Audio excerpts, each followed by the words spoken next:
La miséricorde ne contrevient pas à la justice. La question, c'est que la justice permette précisément aux personnes de devenir meilleures.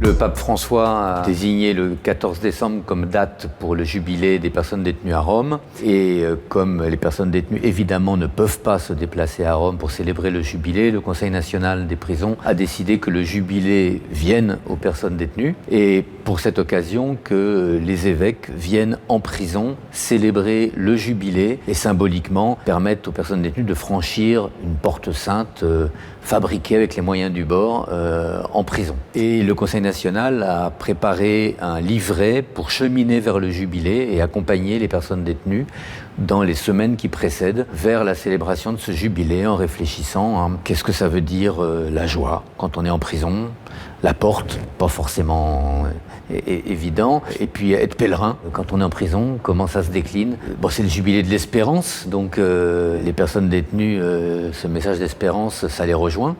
Même s'ils sont souvent dans une situation désespérante avec les conditions actuelles de détention. Alors il y a 102 établissements dans lesquels un évêque sera présent pour la célébration du jubilé. Donc selon les établissements, là où une porte symbolique a été fabriquée, eh bien l'évêque ouvrira cette porte sainte et les personnes détenues pourront passer. Et quoi qu'il en soit, l'évêque apportera un message de miséricorde et d'espérance aux personnes qui sont en détention. Donc, c'était pour le jubilé de la miséricorde.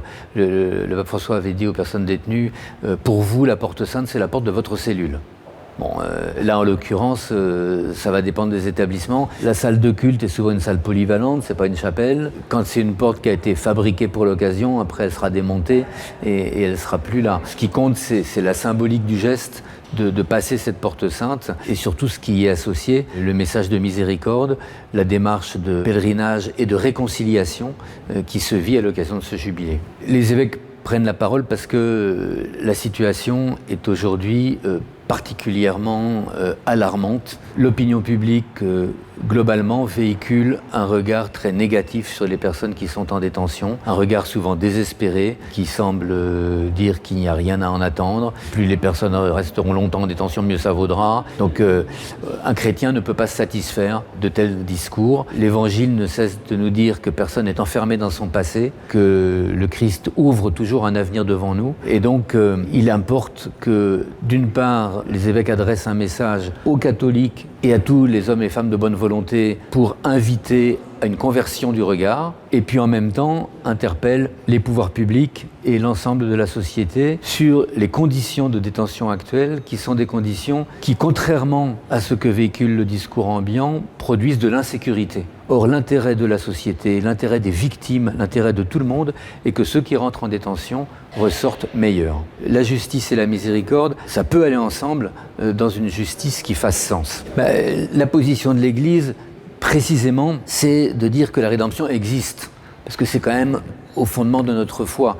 Le discours que porte l'Église aujourd'hui par rapport à la réalité carcérale, c'est pas un discours bisounours, c'est un discours de bon sens qui vise à une prison qui fasse sens, à une peine qui fasse sens pour ceux qui sont en prison, qui fasse sens pour les victimes, qui fasse sens pour l'intérêt de l'ensemble de la société. Alors, j'ai vu effectivement, et on voit des personnes détenues qui font un vrai chemin spirituel et de conversion profonde en prison. Et en même temps, il faut bien reconnaître que quand on est à 4 dans une cellule de 11 mètres carrés sur un matelas par terre, c'est pas les conditions les plus favorables pour faire un travail sur soi et un chemin intérieur. D'où aussi l'enjeu d'une prison digne. Mais à partir du moment où on porte sur les personnes détenues un regard qui leur révèle ce qu'il y a de meilleur en eux, à partir de ce moment-là, ça permet effectivement de faire un chemin. Souvent, les personnes détenues ont d'elles-mêmes un regard très négatif.